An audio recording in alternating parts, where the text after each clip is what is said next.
ठीक ढंग से वोट दिया या कुछ गलतियां भी हुई है?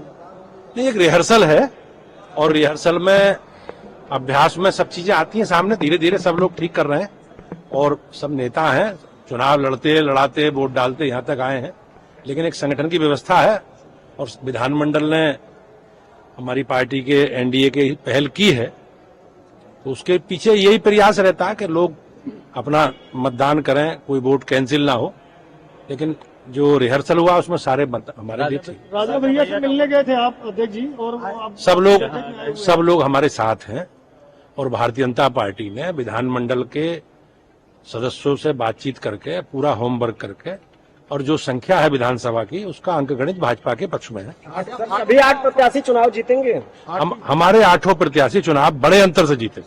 राजा भैया, इन लोगों को क्या ऑफर आपने दिया है कि अगर वोट आपको करते हैं तो क्या उनके आगे करने वाले? वो हमारे साथ है, पिछले चुनावों में भी हमारे साथ है और इसमें वो हमारे विचारधारा से हमसे जुड़े हैं और भारतीय जनता पार्टी के घोषित जो भी प्रत्याशी हैं उन्हें घोषित प्रत्याशियों को सबका समर्थन, सबका मतदान के माध्यम से समर्थन रहेगा। अफजाल अंसारी का बयान आया है, ये कह रहे हैं भगवान राम किसी के रिजर्वेशन नहीं है। अफजाल अंसारी का बयान आया है।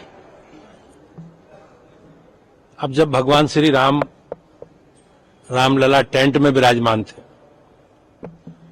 और लंबे कालखंड तक देश के 140 करोड़ लोगों ने या उस समय जो आबादी रही होगी उन्होंने इस विषय के लिए संघर्ष किया है, बलिदान किया है और ये हम सब लोगों के लिए 140 करोड़ लोगों के लिए सौभाग्य का विषय है कि देश के प्रधानमंत्री के नेतृत्व में भगवान श्री राम गर्भगृह में विराजमान हुए हैं। और पहली बार भारतीय जनता पार्टी का 1989 में पालनपुर में हमने कमिटमेंट किया अपने राष्ट्रीय परिषद के अधिवेशन में कि भारतीय जनता पार्टी की सरकार आएगी केंद्र में तो भव्य राम मंदिर का निर्माण प्रशस्त करेंगे। भारतीय जनता पार्टी के संकल्प को और जनता ने हमें चुना है तो मोदी जी ने उसे पूरा किया है। मैं अपने सरकार का लोकतांत्रिक प्रक्रिया से इस काम को पूरा किया गया है। मैं एक बार पुनः मोदी जी के प्रति धन्यवाद करता हूं और इन सब लोगों के पास वोट बैंक की राजनीति है और वोट बैंक की राजनीति के कारण ये लोग अयोध्या नहीं जाते थे। भगवान राम के दर्शन करने के बाद छोड़ो अयोध्या तक से इनसे एक सवाल है, समाजवादी मंत्री बनेंगे क्या इस राज्यसभा चुनाव के बाद? सर, एक सवाल ये है कि अभी भी वोट आपके पास कम है, तो क्या समाजवादी पार्टी के कुछ विधायक लोग वर्ग में हैं? बहुत बड़ी संख्या में विधानसभा के माननीय सदस्य अंतरात्मा की आवाज से वोट देंगे और हमारी सब लोगों से बातचीत हो गई है। संख्या बल एनडीए और भारतीय जनता पार्टी के पक्ष में, लोग आ रहे हैं? संख्या बल भारतीय जनता पार्टी और एनडीए के पक्ष में है। 8 सदस्य भाजपा के बड़े अंतर से जीत के जाएंगे। लोग मंत्री बनेंगे, अब इसमें डील हुई है, कुछ बात हुई है? सब लोग हमारे एनडीए का हिस्सा हैं और सबने सहमति से भारतीय जनता पार्टी की विकास यात्रा के साथ जुड़ने का निर्णय किया है।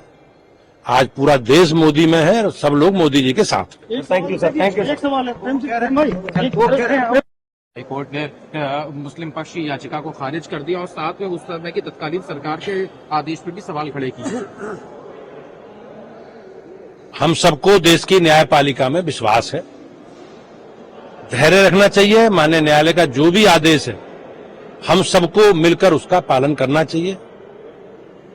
1993 में समाजवादी पार्टी की सरकार के द्वारा पूजा को प्रतिबंधित किया गया है। माननीय न्यायालय का जो निर्णय आया है वो पूरी पार्टी और सरकार तत्कालीन घेरे में है, उसका जवाब समाजवादी पार्टी को देना चाहिए।